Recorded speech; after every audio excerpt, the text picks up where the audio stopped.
The sound of my phone at that hour didn't feel real. It cut through the quiet like a blade, pulling me out of a half-dream where everything still made sense. I blinked at the glowing screen, unsure if I was awake, until I heard the trembling voice on the other end. "Sir, there's a woman here asking for you. Says she's your daughter." My heart stopped. The clock beside my bed read 2:03 a.m., and before I could form a single thought, my body was already moving, keys in hand, jacket half-zipped, my mind screaming one question over and over. Why would my daughter be in a motel this late? Thank you to everyone who's been part of this channel's journey.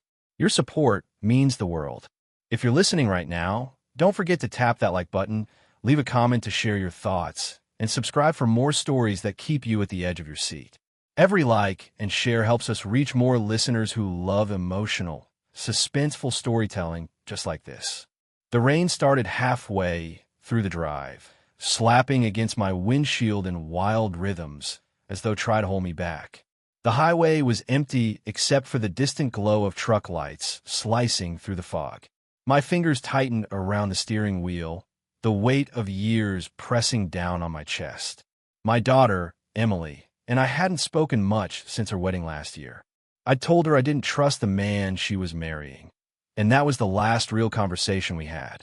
I still remember the sting in her voice when she said, "You're just jealous I'm happy." Maybe I was, maybe I wasn't. But tonight, none of that mattered. All I wanted was to reach her. The miles stretched endlessly as the storm worsened, each flash of lightning lighting up pieces of memory I'd buried. Her first dance recital, the day she left home, the argument that tore us apart. I whispered to myself to stay calm, but the guilt came in waves. Had I failed her as a father? Was this my fault somehow? That she'd ended up in a motel at 2 a.m. with no one else to call? The dashboard clock ticked, every minute sounding like a judgment. By the time I reached the motel, dawn hadn't even hinted at the horizon. The place looked tired, a fading neon sign flickering VAC NCY, puddles collecting at the entrance, and a dim lobby light struggling to stay alive. The clerk, a young man with anxious eyes, met me at the door before I could ask a thing. "She's in room 7, sir. Been there for hours. She doesn't look good." His hesitation tore at me. I nodded and hurried down the corridor, my shoes splashing through wet concrete. When I pushed open the door, the air hit me, cold, heavy, and still. Emily sat on the edge of the bed, shivering inside a borrowed blanket. Her face was pale, her lips split, and her eyes hollow like she hadn't slept in days. She looked up slowly, recognition trembling in her gaze. "Dad," she whispered. My throat locked. I'd imagined this moment 1,000 times, her reaching out, my arms around her, but not like this. Not broken like this. I knelt in front of her, trying to find words that didn't sound useless. "What happened to you?" I asked quietly. She didn't answer at first. Her fingers clutched something, a wedding ring, spinning endlessly between her thumb and forefinger. Then she said, her voice cracking, "He left me." I thought she meant temporarily, maybe a fight, but she shook her head, tears spilling. "He took everything, Dad. My account, my car, even the emergency cash you gave me when I left home. He just disappeared." The silence that followed felt like gravity itself. I looked at her, this grown woman who once built castles out of mud in our backyard, now sitting before me shattered by a man who promised to love her. A strange calm washed over me, the kind that comes when pain crosses into focus. I didn't yell, didn't curse. I just said the only thing that mattered. "You're safe now. I'll handle this." I guided her to the car, wrapped her in my jacket, and drove her to a nearby emergency clinic. The nurse asked questions, bruises, dehydration, mental state, but Emily barely spoke. I answered for her when I could, my mind half on her, half on the name of the man who'd done this, Ryan Keller. Even saying it in my head felt poisonous. As she drifted to sleep in the hospital bed, I sat beside her, replaying every moment of the past year. How I warned her, how she defended him, how love blinded her to what I saw from the start. A man too smooth, too eager, too polished in all the wrong ways. When dawn finally broke, I stepped outside. The parking lot smelled of wet asphalt and regret. My phone buzzed, An automated bank alert from Emily's account. I opened it. Multiple withdrawals across 3 towns. A pattern almost like breadcrumbs. I exhaled slowly, the rage cooling into something sharper. I wasn't going to chase Ryan. I was going to trace him. There's a difference. One's driven by anger, the other by purpose. Driving back to the motel, I noticed the clerk from earlier standing under the awning, smoking nervously. I pulled over and asked if he remembered anything else. Yeah, he said hesitantly. Your daughter was dropped off around midnight. The guy didn't come inside. He stayed in a black sedan, looked nervous. When I asked if she was okay, he said she just needed rest, then drove off fast. I asked if there were cameras.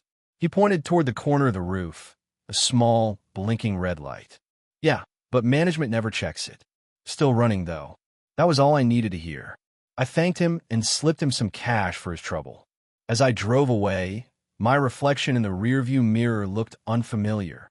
Eyes colder, posture straighter. I wasn't the broken father anymore. I was something else, deliberate, patient, dangerous only to the man who deserved it. Emily's pain wasn't just hers now. It was mine too, and I planned to deliver it back to its sender with precision. The rest of that morning passed in fragments. I returned to the clinic with coffee for Emily, found her awake but silent, staring out the window. I should have listened to you, she murmured. I told her there was no point in regret, that the real mistake belonged to him, not her. She nodded weakly, but I could see the shame lingering like a shadow behind her eyes. I promised her I'd fix everything, though even I didn't yet know how. By noon, I began making calls to an old friend at the bank, a former coworker who now worked in private security, and a cousin who'd once been a detective. Piece by piece, the plan began to take shape. Ryan thought he'd vanished, but the world leaves traces of men like him. Receipts, faces, fragments. He was sloppy, and I was patient. The first step was simple: find where he'd run next. That night, as Emily finally slept peacefully beside a nurse's lamp, I stood outside her room and made a quiet vow, not one of revenge, but revelation. The truth, when shown in daylight, burns more than any fist or threat ever could. And by the time I was done, the man who hurt my daughter would understand what it felt like to be seen, fully, helplessly, and without a single lie left to hide behind. Morning came quietly, as if afraid to wake the world. The rain had stopped, but the clouds still hung low and heavy, trapping the air in a kind of dull stillness. I sat by the hospital window, watching people shuffle through the parking lot, each carrying their own silent stories. Emily was still asleep, her breathing steady now, her hands clutching the blanket like it was a promise. I should have felt relief, but I didn't. Relief is for endings. This was the start of something that would demand every ounce of calm I had left in me. When she stirred, I smiled and handed her a warm cup of tea, her favorite kind. Peppermint, the same one her mother used to make on sleepless nights.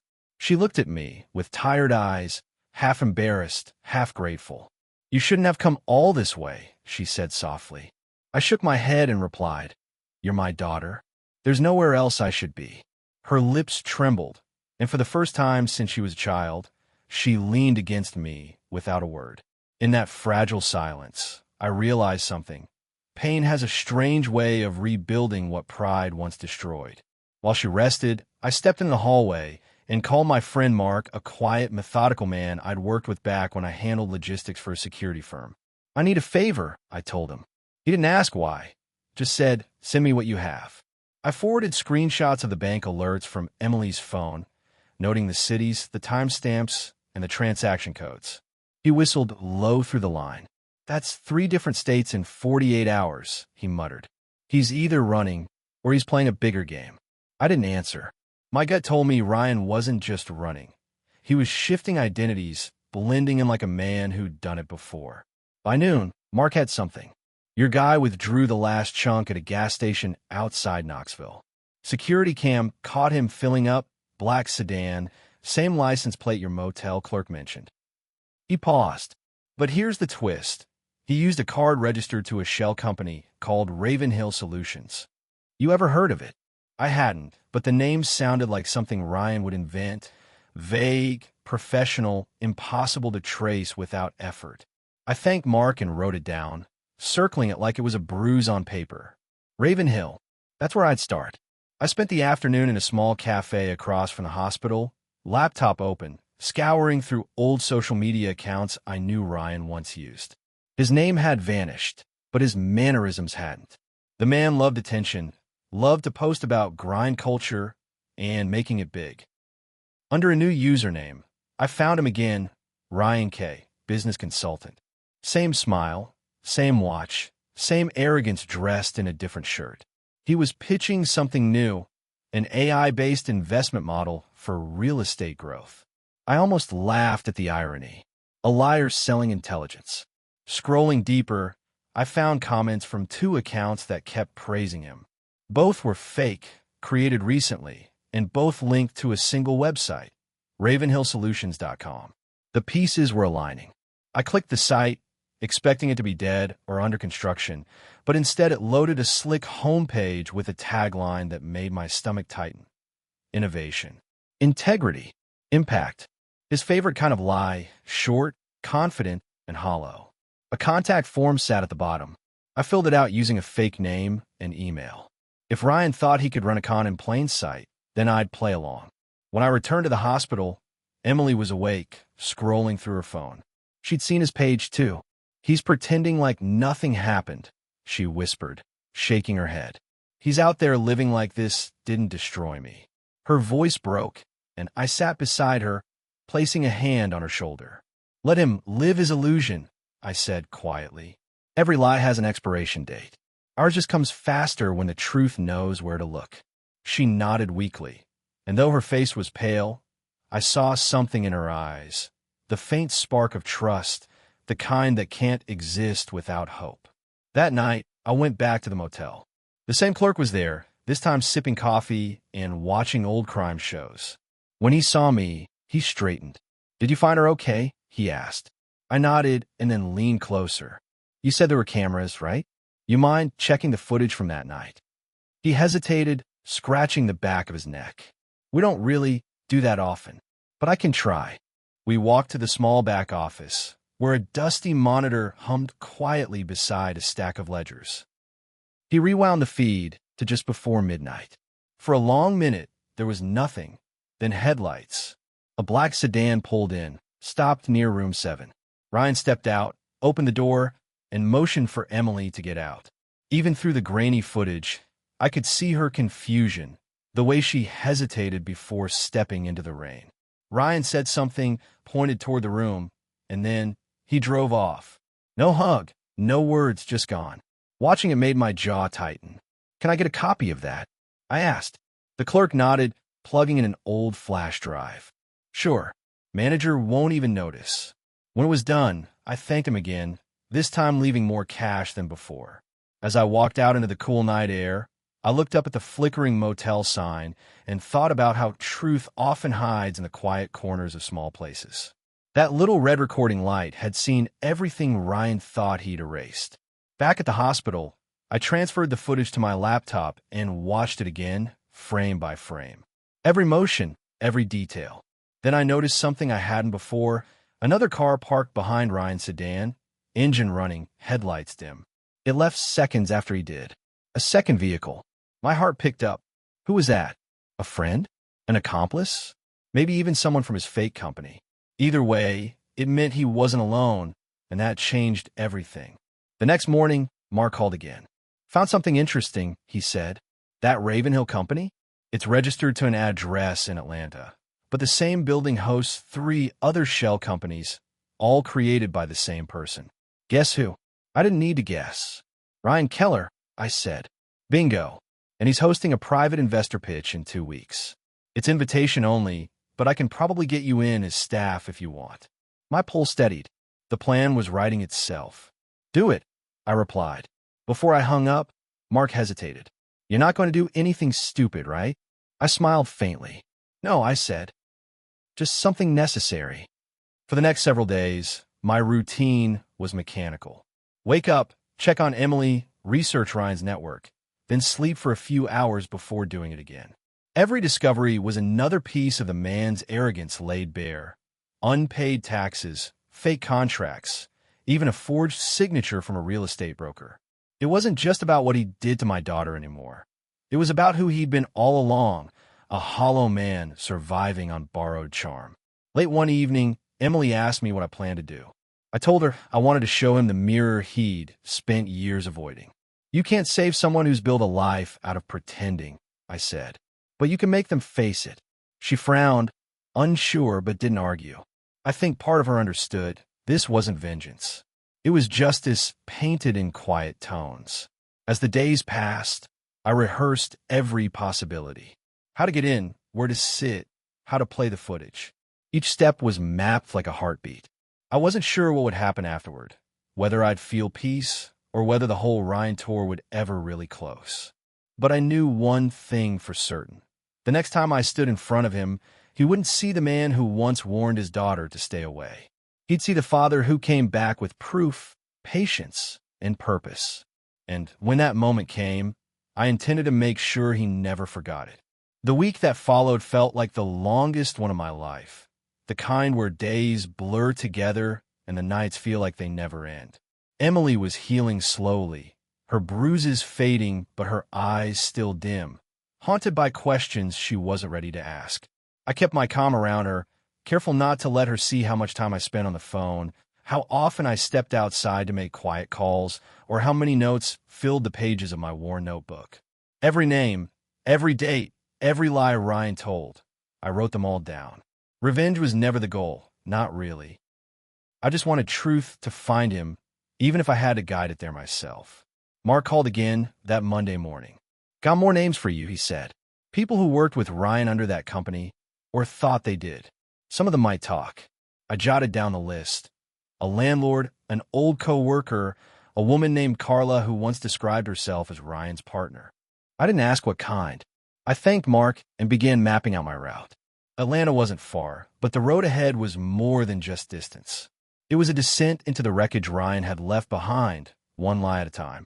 I started with the landlord, a middle-aged man named Vince who ran a shabby apartment complex just outside town. He remembered Ryan all too well. Paid the first month in cash, then disappeared after 3, Vince said, lighting a cigarette and blowing the smoke toward the cracked ceiling. Said he was working on some startup. Had people coming in and out, all fancy suits, but half of them looked like they were there for something else. I pressed him for details, but he didn't know much else. All I know is he left a mess, he added. Owed me rent. Left the place empty except for some old folders. You want them? I kept them as insurance. My heart quickened. Yes, I said. I'll take everything. The folders were thick with documents, fake invoices, business drafts, names of supposed investors. As I flipped through them, I saw how deep the deception ran. Ryan had been running multiple schemes at once, promising returns that never existed. The handwriting on some of the notes matched the one on Emily's wedding invitations. That realization hit me harder than I expected. He'd been living 2 lives even before their vows. When I thanked Vince and walked out into the sunlight, the weight of what I carried felt heavier than paper. It was evidence of a man who'd mastered the art of pretending. Next, I met the woman named Carla at a small diner near the city's edge. She was younger than I expected, maybe 30, with restless eyes that darted to the door every few seconds. When I told her who I was, she froze mid-sip of her coffee. You're Emily's father, she said quietly. I nodded. I'm not here to hurt anyone, I told her. I just want to understand what he did. She sighed, setting the cup down with a trembling hand. He told me he was divorced, she whispered. Said his wife took everything from him. I believed him. I even helped him build that company's site. Then one day, he vanished. No goodbye, no explanation, just gone. A month later, the IRS came knocking. I listened, each word adding to the growing portrait of a man who thrived on chaos. Do you know where he might be now? I asked. She hesitated, then pulled out her phone. He emailed me last week, she said. Invited me to his investor presentation. I didn't respond, but I still have the invite. My pulse kicked up. Can you forward it to me? She nodded, typing quickly. When I checked my inbox moments later, there it was, the official invitation with time, date, and venue. I thanked her sincerely, paid for her coffee, and walked out into the fading daylight. The silence that followed felt electric, like the pause before a storm breaks open. That evening, I stopped by the hospital again. Emily looked better, still tired, but she smiled when she saw me. "You've been gone a lot," she said softly. I sat down beside her and smiled faintly. "Just tying up loose ends," I said. She studied me for a moment, maybe suspecting I was doing more than that, but she didn't press. "He doesn't deserve your time, Dad," she murmured. "He doesn't deserve anything." I took her hand. "You're right," I said, "but this isn't about him anymore. It's about you and the truth. You deserve to live without wondering who he really was." She nodded, and for a brief moment, I saw the little girl who once trusted me to fix everything. The next morning, I drove back toward Atlanta with the folders in my passenger seat. Every stoplight felt like a test of patience. I kept replaying the footage from the motel in my mind, the image of Ryan walking away while my daughter stood in the rain. That picture lived behind my eyes now, sharper than any nightmare. I wasn't angry anymore. Anger burns fast and fades. This was colder, measured, the kind of resolve that doesn't make noise but doesn't stop until it's done. When I arrived at the building listed on the invitation, I stayed in my car, observing. It was a sleek, modern co-working space, all glass walls and steel edges. People walked in and out carrying laptops and coffee cups, unaware that one of them was a thief dressed as an entrepreneur. I waited until a man with a security badge stepped out for a smoke and approached him. "You work here long?" I asked casually. He nodded. "Yeah, a few months." "You looking for someone?" I hesitated, then said, "I think I'm supposed to help with AV setup for the Ravenhill pitch event." He shrugged. "Talk to the front desk tomorrow. They're short-staffed. You'll get in easy." I smiled slightly. "Thanks," I said, my mind already working faster than my pulse. That night, I stayed in a cheap motel nearby, the kind where the walls are thin enough to hear life through them. I spread the folders across the bed, organizing everything: Ryan's fake investor names, bank accounts, and the footage drive. The plan was becoming clearer by the hour. I wasn't going to yell, or make a scene, or even touch him. I was going to let his own lies be the hammer. When the truth shows itself to a man who's built his life on deception, it's louder than any confrontation could ever be. I fell asleep around 3, haunted by flashes of Emily's voice, her sobs echoing through the storm that night. In my dream, she stood outside that motel again, reaching for the ring she dropped on the wet pavement, whispering, "He promised." I woke up drenched in sweat. For a moment, I almost pitied Ryan, almost. But pity is a privilege for the honest. Men like him don't earn it. The next day, I returned to the co-working space dressed in plain clothes, carrying a small tool bag and a USB drive. The front desk barely looked up when I said, "Maintenance for the presentation room." It was almost too easy. Inside, I surveyed the setup: a large projector, sound system, and a laptop that would run his slides. I plugged in a flash drive discreetly, embedding the footage in a hidden tab that could be triggered remotely. My pulse stayed calm, my breathing steady. I'd done operations like this before. Not for vengeance, but for security clients who wanted discretion. Funny how life recycles old skills for new wars. When I walked out, the city felt different, brighter, lighter. The storm hadn't broken yet, but I could sense it building. I called Emily that evening. "How are you feeling?" I asked. "Better," she said softly. "I've been thinking maybe it's okay to let it go." I smiled faintly. "You already have," I said. "Now let me do the rest." She hesitated, then said, "Promise me you won't get hurt." I told her I wouldn't. It wasn't a lie. There was no physical danger in truth, only exposure.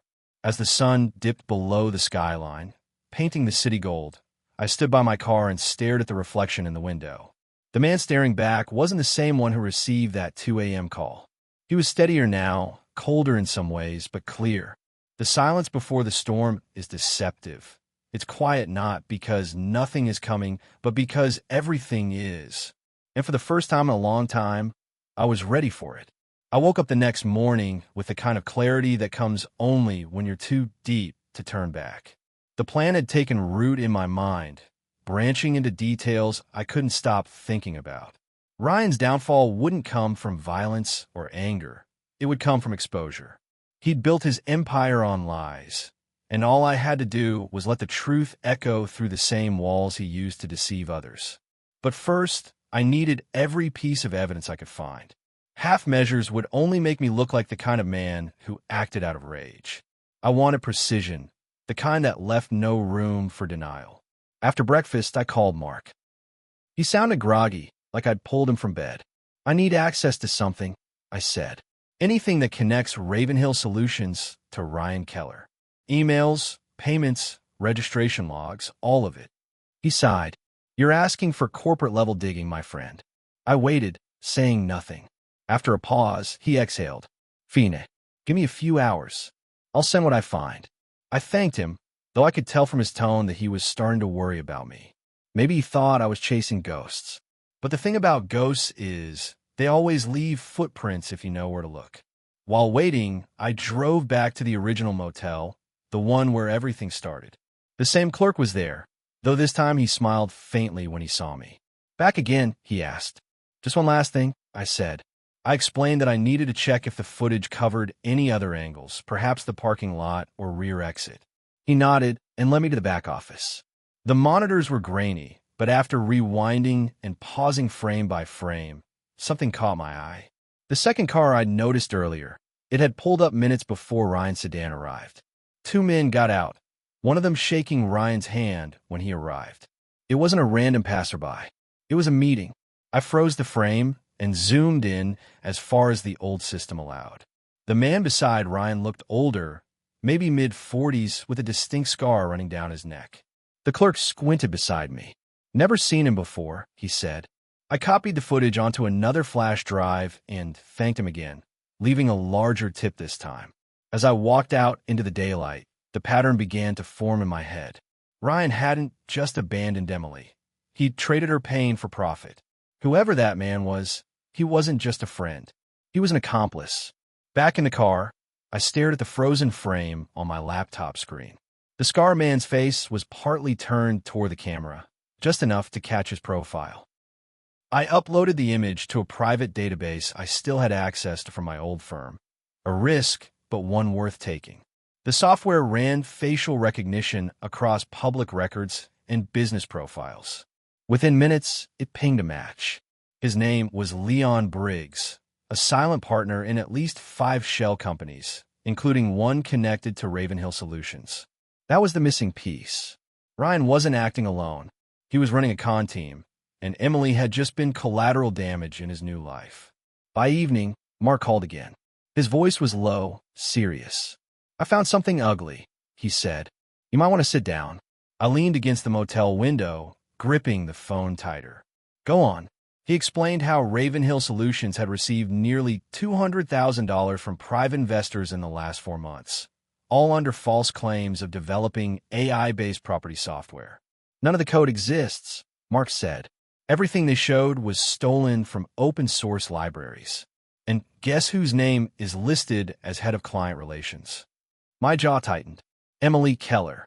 He sighed. Your daughter's name was used on the documents. Her email, her phone number, even her ID number. He didn't just steal her money. He used her identity to scam people. For a long moment, I said nothing.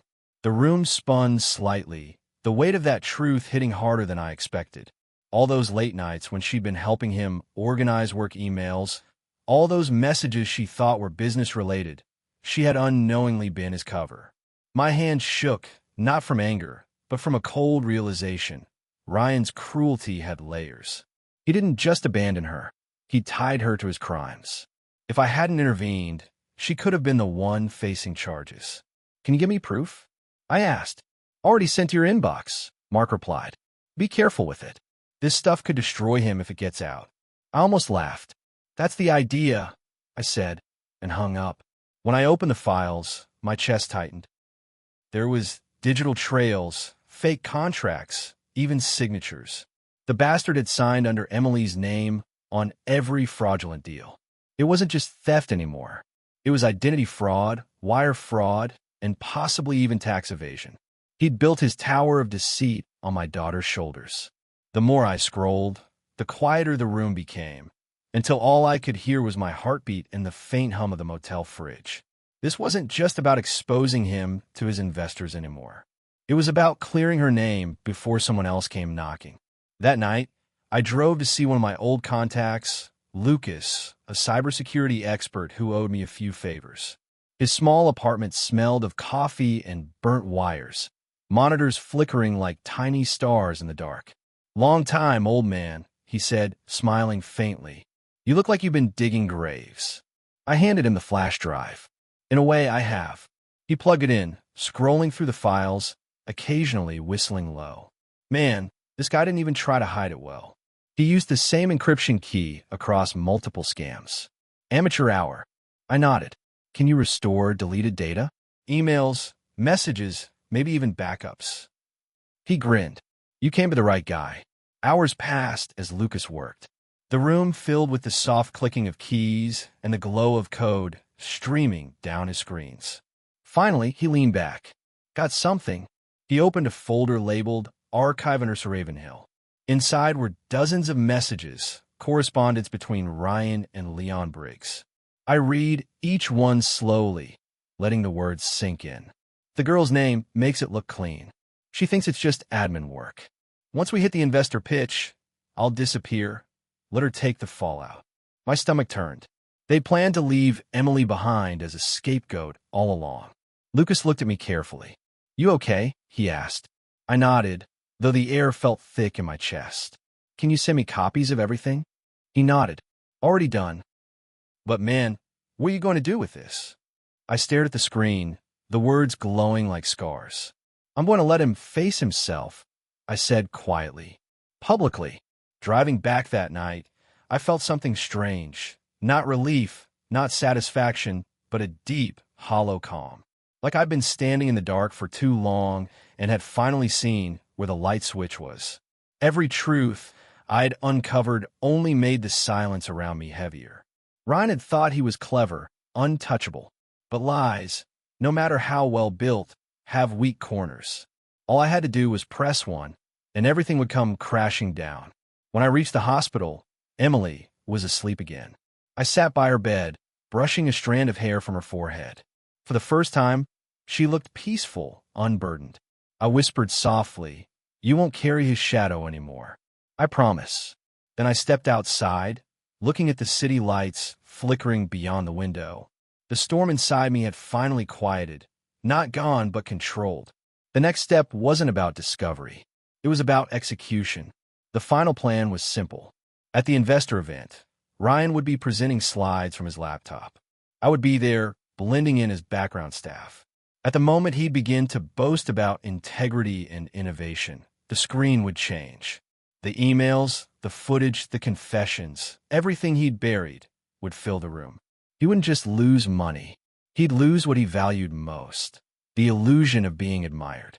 And when the crowd looked at him in disgust, maybe, just maybe, he'd understand what it felt like to be left behind. That night, I slept for the first time in days, not peacefully, but with purpose.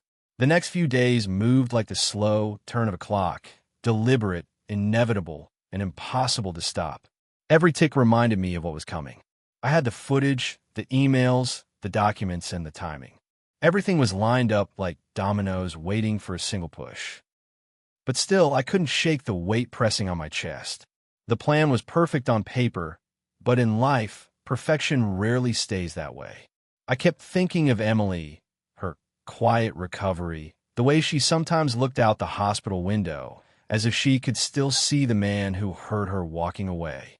I wanted this to end not just for me, but for her peace, the kind that doesn't come easily once it's been stolen. The investor event was only 3 days away when I got the final call from Mark. "You're officially on the list," he said. "Maintenance staff, audio setup. Nobody will look twice at you." I thanked him, but his tone told me he wasn't comfortable. "You sure about this, man? You could just send the proof to the police." I let the silence stretch before answering. "The law catches thieves," I said, "but it doesn't expose them. I want him to see it, in front of everyone who believed him." Mark sighed heavily. "You're playing with fire." I smiled faintly. Then let's see who gets burned first.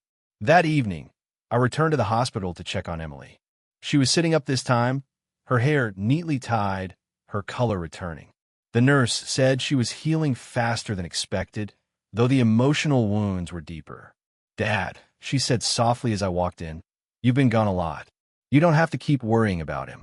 I pulled up a chair beside her and smiled gently. "It's not worry," I said. "It's something else." She studied me with a look that reminded me of her mother. Sharp, perceptive, quietly stubborn. "You're planning something, aren't you?" she asked. I hesitated, then nodded. "Yes, but not what you think. No violence, no shouting. Just truth." Her brow furrowed. "Truth won't fix what he broke." I reached out and took her hand. "It might not fix it," I said softly, "but it'll stop him from breaking anyone else." She looked down, silent for a long while, then whispered, "I just don't want you to get hurt." I smiled faintly. "I won't. I promise." When she looked up again, her eyes shimmered. Not with tears this time, but something gentler. "Then at least let me make dinner for us tomorrow," she said. "One last quiet night before you do whatever it is you're planning." I nodded. "I'd like that," I said. The next night was calm. The air outside the small apartment near the hospital was crisp, the sky clear enough to see the faint outline of stars. Emily had insisted on cooking pasta with the same recipe her mother used to make when she was little. The smell filled the room, wrapping it in warmth and nostalgia. We ate slowly, talking about nothing serious. Childhood memories, old neighbors, how clumsy I'd been fixing her bike as a kid. She laughed for the first time in weeks, and for that brief moment, the world felt normal again. When the plates were cleared, she poured 2 glasses of water and sat opposite me. "Dad," she said, her tone quieter now. "When I married him, I thought I was doing something brave. I thought I was proving I could build my own life without your help." She paused, tracing a finger along the rim of her glass. "But I didn't see the difference between independence and isolation. He wanted me alone because people like him can only control what's cut off from love." Her voice trembled slightly, and I reached over, squeezing her hand. "He didn't win, Emily," I said gently. "He only delayed your strength." She smiled faintly. "And what about you?" I exhaled slowly. "Me? I'm just finishing what started that night." After dinner, she went to bed early, and I sat by the window, the city lights glowing like scattered embers in the dark. I thought about all the choices that had led here, the warning signs I'd seen, the arguments we'd had, the silence that grew between us. Regret is a cruel teacher. It never stops reminding you how things could have gone differently. But sitting there, I realized something. Every mistake had led to this moment, to the chance to make things right. Maybe not perfectly, but truthfully. And sometimes that's enough. The next morning came faster than I expected. The event was scheduled for 6 p.m. at a luxury hotel downtown, the kind of place that wore its wealth like perfume. I dressed in plain work clothes, blending in with the rest of the staff. Mark had already sent me the floor plan, and I'd memorized every entry, every exit, every blind spot. The projector system would run through Ryan's personal laptop, which would automatically connect to the conference display. All I needed was a few seconds of access and timing. When I arrived, the hotel buzzed with activity. Expensive cars lined the entrance, security guards chatted near the doors, and servers moved in polished synchronization. Inside, the ballroom glittered under chandeliers, tables set with bottled water and silver pens. I slipped past unnoticed, pushing a cart with cables and a small toolbox. The staff room was small, dimly lit, filled with murmurs of exhaustion and the smell of coffee. "Setup team?" one of the coordinators asked. "Over there, projector room." I nodded, keeping my head low. Inside the room, I found the equipment already connected. Ryan's name flashed briefly on the display settings, confirming what I needed. I inserted my own flash drive, careful not to overwrite anything. Just hide a timed trigger behind his slides. The system would automatically switch to the hidden file once he reached slide 7, a number he'd chosen himself, according to his schedule. It would start with the emails, then the footage, then the audio clips from his own conversations with Leon Briggs. I didn't need to say a word. The truth would do the talking. After finishing, I stepped out and leaned against the corridor wall, my pulse steady, my breath slow. It was almost poetic, the same precision I once used to protect people now being used to expose one. Before leaving, I looked back at the empty room, the glow of the projector humming softly, unaware of the storm it would soon unleash. The silence before chaos always feels peaceful, deceptively so. That evening, I went back to the hospital one last time before the event. Emily was awake, reading a book by the window.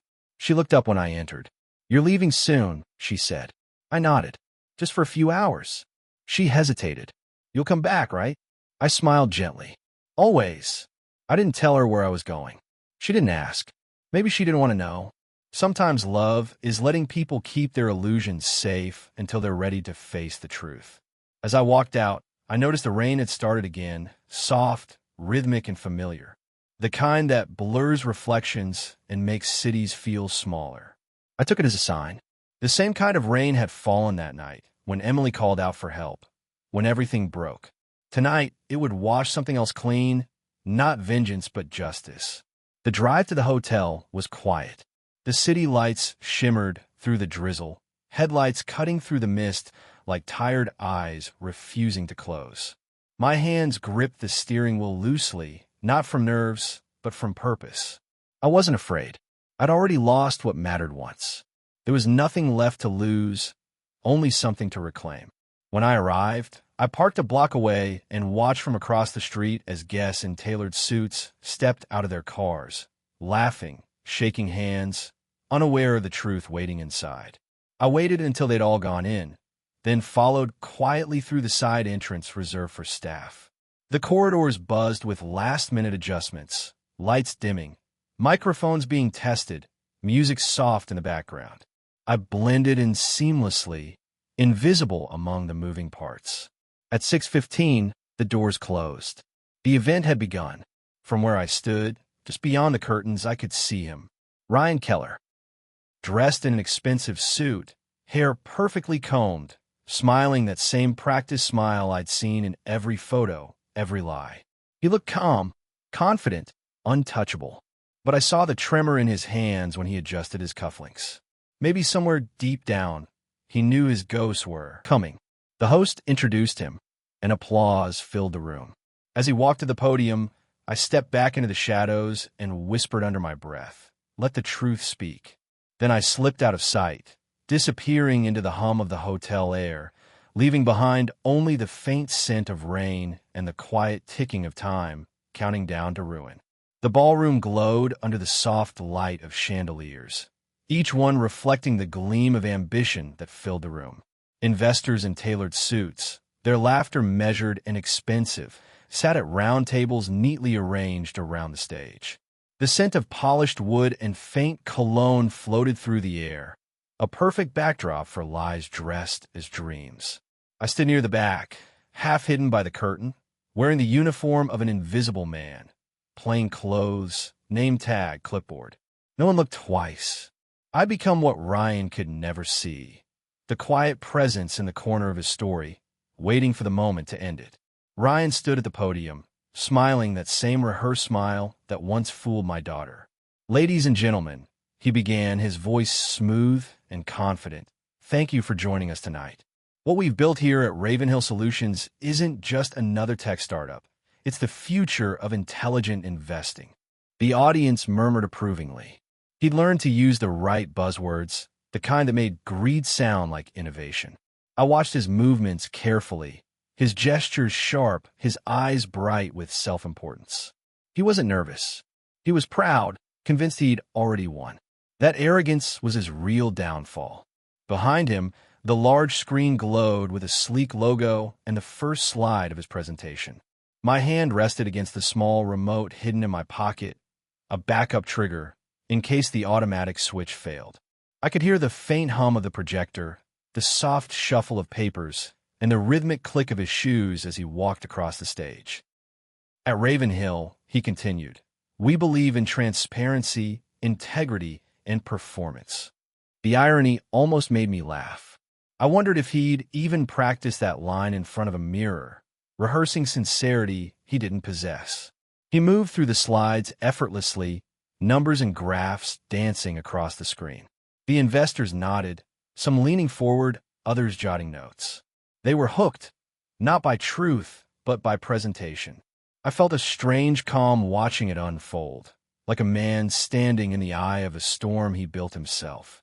When he reached slide 6, my pulse began to match the rhythm of his words. "And that brings us to our core strategy," he said smoothly. He clicked the remote, smiling wide, expecting his next chart to appear.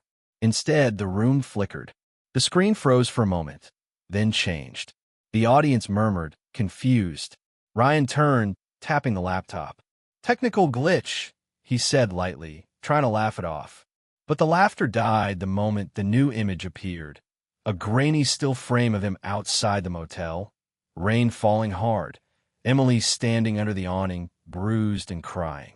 The silence that followed was deafening. Every pair of eyes fixed on the screen. Ryan froze, his smile collapsing like a cracked mask. What is this?" he stammered. The video began to play.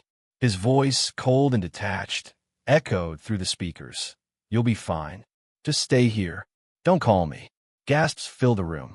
He lunged for the laptop, but the image shifted again, now showing the emails between him and Leon Briggs, each message damning, each line carving another wound into his false reputation. "The girl's name makes it look clean. Once we hit the pitch, I'll vanish." The audience erupted. Whispers, shouts, disbelief. Phones came out. Some recorded, others dialed. The sound of his career, unraveling, filled the air like broken glass. Ryan backed away from the podium, his face pale, his voice trembling. "This is fake. It's a setup," he yelled, his hands shaking. But then came the final blow, the audio recording. His voice again, unmistakable, smug. "Don't worry, Leon. By the time anyone finds out, she'll be the one to take the fall."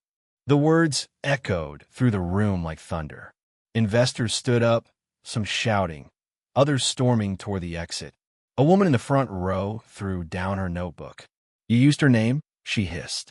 Ryan's eyes darted wildly, searching for someone to blame, someone to believe him. I watched it all quietly from the back. My heart didn't race. It didn't break. It just beat, steady, certain. The truth had finally spoken, and it didn't need me to guide it anymore.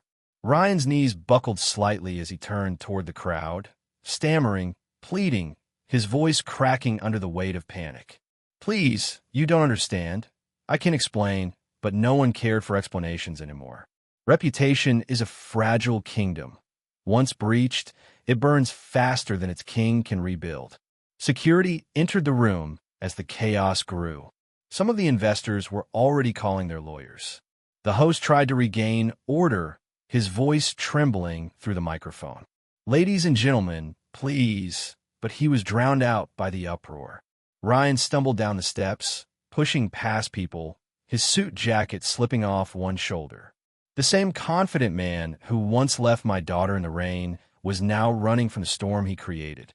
I stepped aside, letting him pass, watching the panic in his eyes when he finally saw me.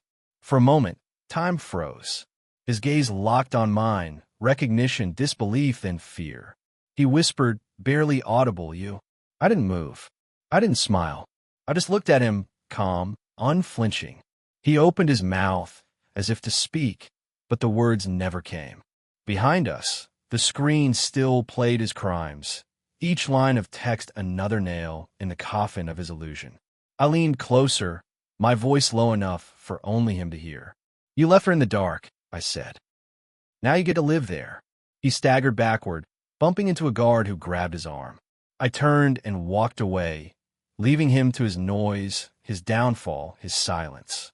The murmurs followed me down the hallway. "It can't be real." He used his wife's name? How could he do that? But I didn't look back. The air outside hit me like a rush of cold water. The rain had stopped, the city humming softly under the weight of evening. For the first time in months, I felt light. Across the street, under the hotel's awning, Emily stood, her eyes fixed on the building, her arms wrapped around herself. I hadn't told her to come, but something told me she'd find her way here. When she saw me, her lips parted slightly, her breath trembling. "It's over," I said quietly. She didn't speak, just nodded, her gaze distant, almost disbelieving. Then, slowly, she smiled. Small at first, then wider, her shoulders dropping as though she'd finally set down the invisible weight she'd carried for too long. We stood there in silence, the sound of car tires on wet pavement filling the space between us. I didn't need to explain what happened inside. She already knew. Truth has a way of making itself known, even when words fail. She reached out and took my hand, her fingers cold but steady. "Thank you," she whispered. "You didn't have to." I looked at her, my voice low. "I did, because he made you believe you were alone." She shook her head gently. "Not anymore." As we walked to the car, I looked back once. Through the glass doors, I could still see the reflection of flashing lights, security guards, and people pointing, recording, murmuring. Ryan Keller's world had fallen apart in less than 10 minutes. The same amount of time he once took to destroy someone else's. It wasn't revenge. It was balance. The truth doesn't scream. It simply waits until it's heard. When we reached the car, Emily leaned against the door, breathing deeply. "What happens now?" she asked. I looked up at the night sky, the clouds drifting apart to reveal faint stars. "Now," I said quietly, "we start over." She nodded slowly, her eyes glistening. And for a moment, I saw her as she once was, the girl who danced in our backyard barefoot, unafraid of falling. That memory, more than any victory, was what I'd fought for. We drove away from the hotel in silence. The rain had stopped completely now, the streets shining under the soft glow of streetlights. In the rearview mirror, the city grew smaller, the noise fading behind us. For the first time in a long time, I didn't feel the need to look back. Some stories don't end with forgiveness or closure, just peace. And that was enough. The days that followed were quiet in a way that felt almost unnatural. The storm had passed, yet its echo lingered in every corner of our lives. For the first time in months, I didn't wake to phone calls, plans, or that familiar heaviness pressing against my chest. The air felt cleaner, lighter, and for once my thoughts weren't wrapped around what Ryan Keller had done. They were wrapped around what my daughter needed next. Healing isn't loud. It doesn't announce itself. It just begins quietly, like dawn slipping between the curtains after a long, sleepless night. Emily was discharged 2 days later. The doctor said her body was fine, but her spirit was still fragile. I knew that already. Pain like hers doesn't vanish. It transforms. Sometimes it becomes silence, sometimes determination. That morning, as we left the hospital, she paused by the exit doors, looking at the sunlight spilling across the pavement. "I thought it would feel different," she said softly. "Freedom, I mean." I turned to her, watching the wind lift a strand of her hair. "Freedom doesn't always feel light," I said. "Sometimes it feels heavy until you learn how to carry it." She smiled faintly, and we walked out together, the sound of our footsteps blending with the city's distant hum. We spent the next few days at my home, a small house on the edge of town that had always felt too quiet for one person. Now it felt alive again. I cooked while she read, she cleaned while I fixed the porch lights, and somehow between those small acts, we found rhythm again. One evening, I caught her sitting by the window, sketching something on a notepad. "What are you working on?" I asked. She looked up, smiling shyly. "A design," she said, "for a new start." She showed me the page, a logo concept for a counseling and recovery center for women who'd been emotionally or financially abused. The name at the top made my throat tighten, the Ravenlight Foundation. I asked her why that name. She said, "Because even from the darkest place, something can still shine." That night, I couldn't sleep. I sat on the porch, watching the streetlights flicker, thinking about everything that had happened. Ryan's exposure had spread fast. Within 48 hours, the footage had gone viral. News outlets ran headlines about the investor imposter, and social media tore his reputation apart. I didn't rejoice. It wasn't joy I felt. It was release. I never needed him punished by the world. The truth had already done that. Last I heard, the authorities were investigating his fraud, and Leon Briggs had gone into hiding. But none of that mattered anymore. What mattered was that Emily's name was cleared. Her voice was hers again, and she could finally breathe without guilt or shame. One afternoon, while we were organizing her things, she found her wedding ring at the bottom of her bag, the same one she'd clutched that night at the motel. She stared at it for a long time before setting it on the table. "I used to think this meant forever," she said. "Now I realize forever is only as strong as honesty." She pushed the ring toward me and added, "You keep it, Dad. It belongs to the man who reminded me what love actually means." I didn't speak. Words would have ruined the moment. Instead, I nodded and placed the ring in a small wooden box beside an old photo of her as a child, laughing in the rain. That was the image I wanted to remember. Not the broken girl in the motel, but the one who found her light again. The following week, we took a drive, no destination in mind, just the open road stretching before us. The sun was warm, the sky clear, and the air smelled like new beginnings. We stopped at a diner halfway through, the kind of place that hadn't changed in decades. While waiting for our food, Emily looked at me and said, "You know, I used to think strength meant never needing help. But now I see it's the opposite. It's letting someone in when you're scared they'll see you broken." I nodded slowly, her words sinking deep. "You're not broken," I said. "You're just rewritten, and the best stories are the ones that start again." She smiled, tears in her eyes, and whispered, "Then this is our chapter 1. That night, after we returned home, I found her asleep on the couch, a blanket draped over her, her breathing soft and steady. I stood there for a moment, realizing how quiet peace truly is. Not dramatic, not cinematic, just still. I turned off the lamp, looked out the window, and whispered into the dark, "You lost, Ryan." But there was no hate in my voice, only finality. I'd stopped carrying his name the way one stops carrying a wound once it's healed. He'd taken enough of our time. He didn't deserve another second of it. Weeks passed, and slowly, life began to feel ordinary again, though I knew it would never be the same. Emily started volunteering at a local shelter, helping women rebuild their confidence. She smiled more now, laughed without hesitation, and even teased me when I burned toast. Every now and then, she'd look out the window and say softly, "He can't hurt me anymore." And each time, I'd nod, silently grateful that the truth had given her back what lies tried to steal, her peace. One evening, I found myself writing her a letter, not because I couldn't say what I felt out loud, but because some things deserve to live on paper.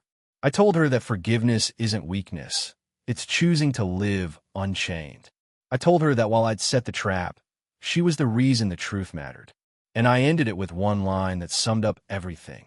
"You were never the mistake, Emily. You were the lesson he couldn't survive." I left the letter on her nightstand. The next morning, she hugged me without saying a word, and I knew she'd read it. Time has a way of softening even the hardest edges.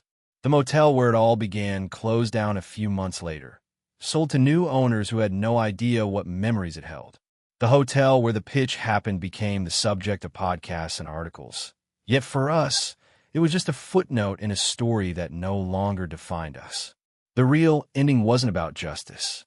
It was about peace, the quiet kind that doesn't need applause. Now, when I drive at night, I sometimes glance at the passenger seat and remember that first call at 2 a.m. I remember the fear, the road, the rain, and the trembling voice that changed everything. And every time, I whisper a quiet thank you, not to the past, but to the strength that grew from it. Because that's the truth about pain. If you face it long enough, it eventually becomes light. As for Ryan Keller, I never heard from him again. I didn't need to. Men like him fade, not because they're forgotten, but because their stories run out of places to hide. The world moves on, and truth keeps doing what it always does, waiting for the next shadow to expose. Emily and I, though, we didn't move on. We moved forward. There's a difference. Moving on means leaving pieces of yourself behind. Moving forward means carrying them with pride, scars and all, knowing they no longer control you. And when I look at her now, stronger, brighter, building a life from the ashes. I realized that in all my years of being her father, this was the moment I was made for. The quiet after the storm. The victory that doesn't need noise. Thank you for listening to this story on our channel. If this journey moved you, inspired you, or kept you on the edge of your seat, please take a moment to tap that like button. It helps more than you know. Don't forget to share your thoughts in the comments, and subscribe for more stories like this. Stories of truth, redemption, and the power of quiet victories. Your support keeps these stories alive, one listener at a time.